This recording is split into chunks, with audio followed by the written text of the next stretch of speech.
Mom! Mom! Hold on, just relax. Mom! Just relax, Nathaniel. Police took 3 family members into custody from their home in the village this week. Gotta arrest someone. Yep. You're Tamika, right? Ow! Just turn around for me, okay? I'm trying to ask how. The village police investigation started in July when DHS notified officers an intellectually disabled 18-year-old gave birth. Authorities could not determine who fathered the child. No, look at me. Look at me. Go ahead. Go ahead. Go ahead.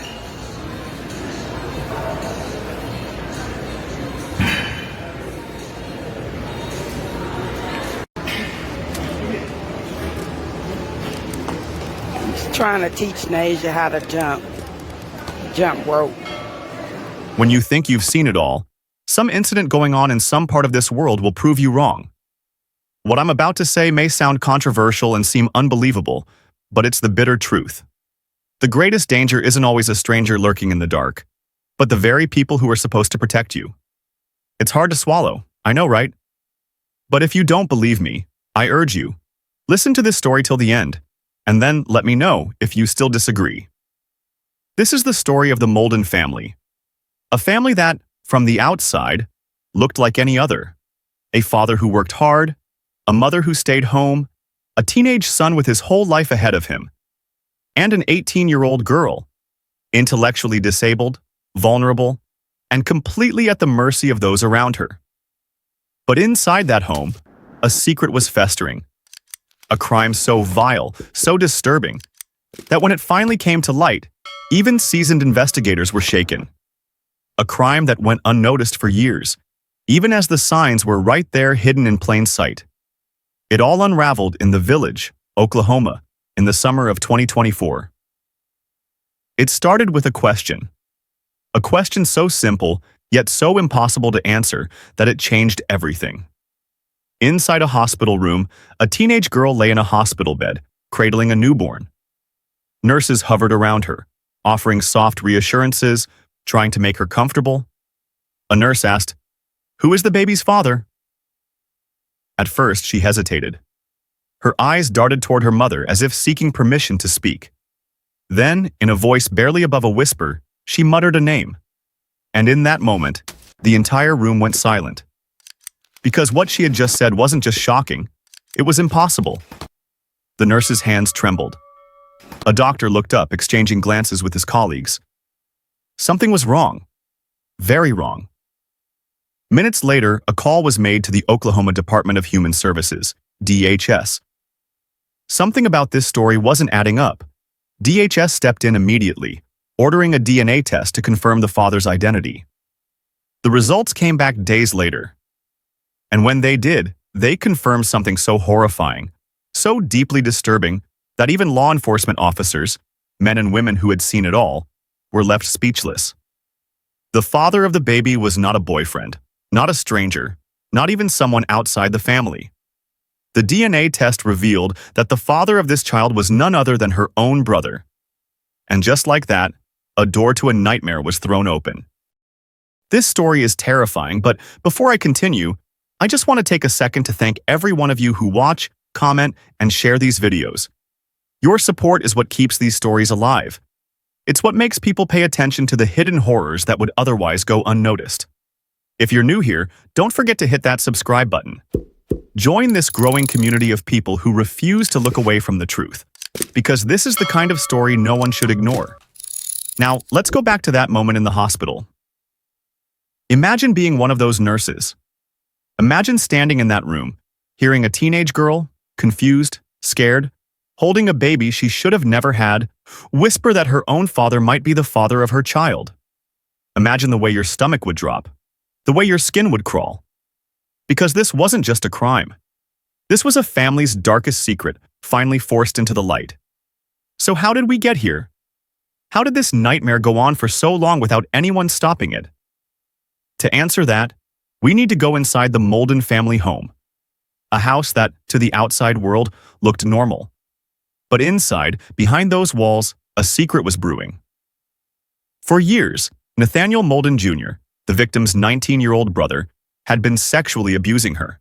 And their parents knew. Let me repeat that. They knew, and they did nothing.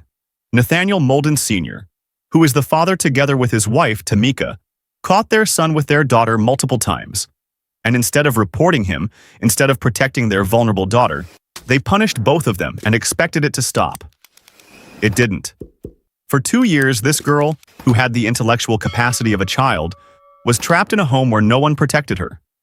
A home where the one person who should have been her guardian, her protector, her father, looked the other way. And then, things got even worse. Nathaniel Sr.'s phone later revealed disturbing searches. How to corrupt a DNA test. Do siblings have the same DNA? He knew what was coming. He was trying to cover it up before the truth could come out.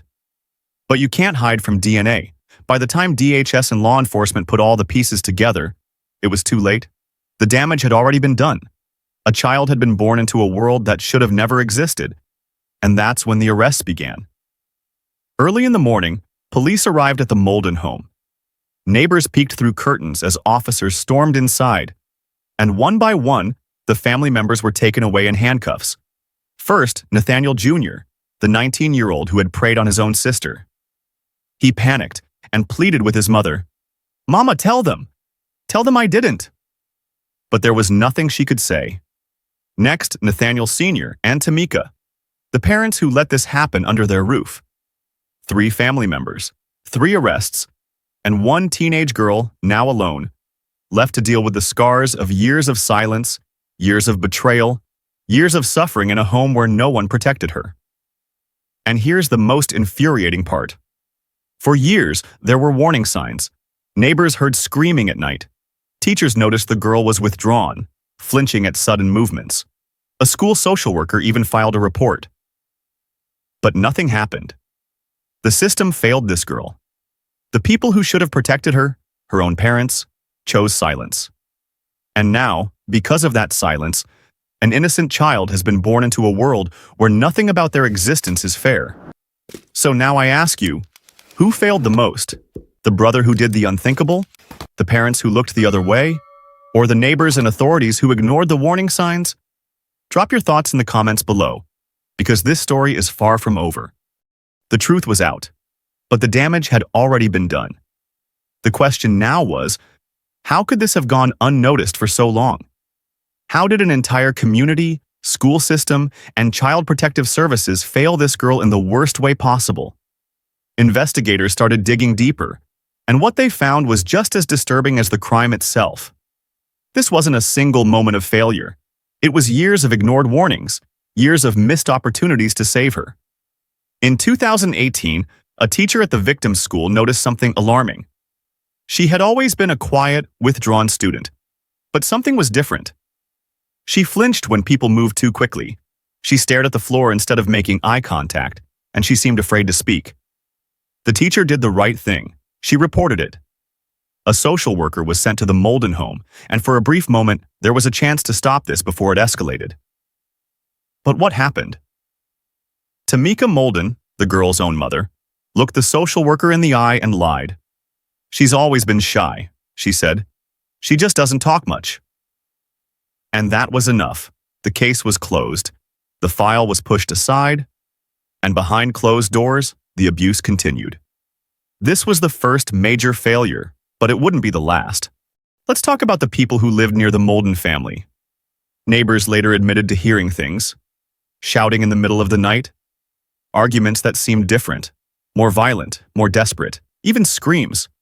One neighbor even recalled hearing the victim crying late at night. But nobody called the police. Because in small towns like The Village, Oklahoma, people don't like to get involved in other people's business. "It's not my problem. It's a family matter. I don't want to cause trouble." Excuses here and there. Had even one person picked up the phone that night, had even one teacher pushed harder, had even one social worker refused to take the mother's word for it, this girl wouldn't have been pregnant at 18 with her own brother's child. She could have been saved. But nobody did anything, and that's something we all need to think about. With DNA evidence, confessions, and witness statements, the case against the Molden family was airtight. Nathaniel Molden Jr. was charged with incest. Nathaniel Molden Sr. and Tamika Molden were arrested for child neglect. The victim and her baby were placed in state custody. But now, People are asking, is this enough? Is child neglect really the only charge her parents should face? They enabled this abuse for years. They knew what was happening. They let it happen under their roof. Some argue that they should be facing the same charges as their son. Others worry that Nathaniel Jr. could end up with a lighter sentence through a plea deal. And what about the baby? This child, born from abuse and betrayal, will one day have questions no one will want to answer. Who is my father? Why don't I have grandparents? What happened to my mother? And let's not forget the person who suffered the most in all of this, the 18-year-old girl whose life was stolen from her. She was born into a family that never protected her. She was failed by every system meant to help her. And now, she has to navigate life with a baby she didn't choose to have while struggling with the emotional and psychological scars of years of abuse. She has a long road ahead. Authorities say she is receiving counseling and care, but the truth is, healing from something like this isn't easy. She will need support, real support, not just from social workers and therapists, but from a society that refuses to turn a blind eye to abuse like this ever again. This story isn't just about one girl. It's about all the victims like her, the ones still trapped in homes where no one is listening, the ones whose teachers notice the signs but are told, oh, she's just shy, the ones whose neighbors hear screaming but think, it's not my business, the ones whose abusers count on silence to keep their crimes hidden. Let this be a wake-up call. If something feels off, report it. If a child's behavior suddenly changes, ask questions. If you hear something that doesn't sit right, don't ignore it. Because the reality is there are more Molden families out there. More victims are waiting to be saved. And sometimes, all it takes is one person speaking up to stop a nightmare before it starts. That's it for today's story. What do you think? Should Nathaniel Sr. and Tamika face harsher charges? Should neighbors and social workers be held accountable for missing the signs? What could have been done differently to prevent this tragedy? Drop your thoughts in the comments. Let's start a conversation. And if you found this story important, don't forget to like this video, subscribe, and turn on notifications, because these stories deserve to be told.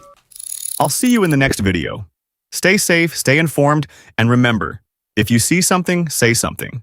You never know whose life you might save. Thanks for watching. Bye.